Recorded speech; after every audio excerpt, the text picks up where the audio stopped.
Suburban Lancaster, California had been in decline for more than 20 years. Residents wanted to see changes to the dilapidated downtown with its vacant storefronts and limited housing options.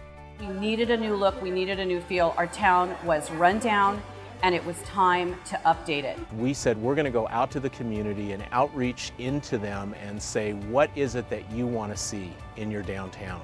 Working closely with residents and business owners, the city's plan to redesign Lancaster Boulevard revived the area as a safe, cultural, and commercial center, turning it from a busy 4-lane street into the boulevard.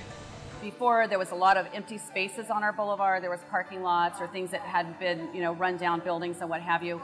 So people would drive by at 60 miles an hour. The first thing that we knew we had to do in the design of the street was to slow the traffic down.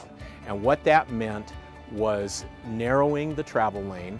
One of the important features is making sure that there's parking that's available close to the retail businesses. Doing the rhombus design allowed us to do that. That rhombus also serves another important function. It can actually be used for community events. It slowed everybody down, so now they'll park once, get out, walk the streets, and see what else is available to them other than just driving by as a street thoroughfare. The foot traffic is phenomenal.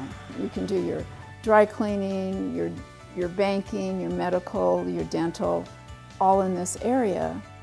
People milling downtown to especially all the great events that the city puts on.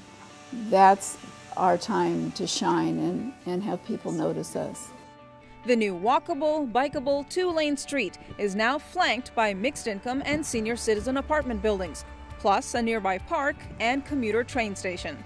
With everything in close proximity, the boulevard is once again a popular community meeting place. One of the big key factors is the farmers market, the food booths, the vendors. That typically feels like a small town festival, and it truly feels like a community when that happens. I've never seen a street set up like this. Out here on the boulevard, they got pianos just set up in different places, random acts of music, and it's cool, A lot of times people stop and commend me. One time I was sitting here, somebody came from the restaurant and just handed me a $5 tip. I said, well, cool. The boulevard is now the destination for shopping, dining, and events, bringing Lancaster's residents back together as a community. The redevelopment has also created new businesses and almost 2,000 new jobs. Some of our more successful entrepreneurial businesses that have gone in, we've had somewhere between 40 and 45 new ones locate on the boulevard since the street was redone, have now become some of the flagship businesses for downtown, the reasons that people actually come to this area. And that's actually one of the great things about good urban design. It creates that kind of place where people can run into each other, meet each other, see each other, and you get a lot of great community benefit and interaction out of that. And I like to come out here and just relax and play the piano a little bit sometimes. I like the improvements they've made out here. It's awesome.